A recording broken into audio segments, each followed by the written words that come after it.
Sometimes, many of us, we compare ourselves with others. That's the greatest mistake that you will ever do.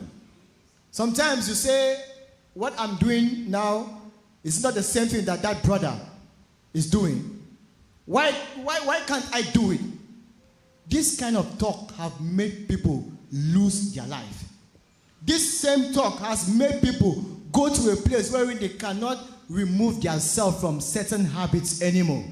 Because you see a brother in church acting a particular way. Maybe he's a pastor's child.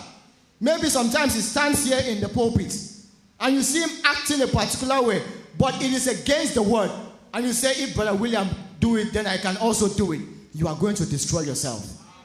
You must not compare yourself with anybody. The prophet said we have to cut ourselves to fit the word of God. We cannot cut the word of God to fit somebody. You may say because he preaches the word of God, then he has the right to do anything he wants to do. If you follow in that way, you are going to destroy your life. The word of God has been dispensed to each and every one of us. We know what the word says. And you must follow the word, no matter who does contrary. Because we are all human beings. And we make mistakes. And if you venture on someone's mistake and follow in that way, you are going to destroy yourself. Don't compare yourself with anybody.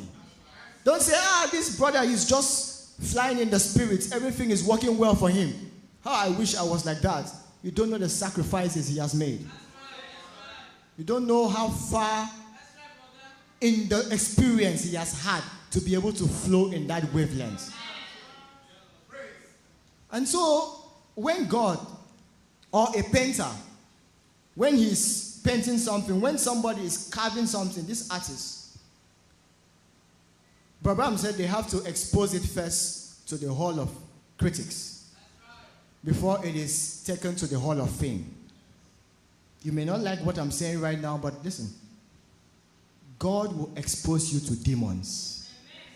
And they will try you to see if what you really hold, if what was being worked in the secret, we see you holding Bible, going to church every time, every day, if that is true Christianity inside.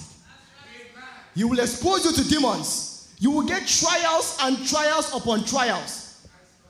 You will be shook up and down. You will see trouble that you wouldn't even believe. You thought being a Christian, you are free from all these things.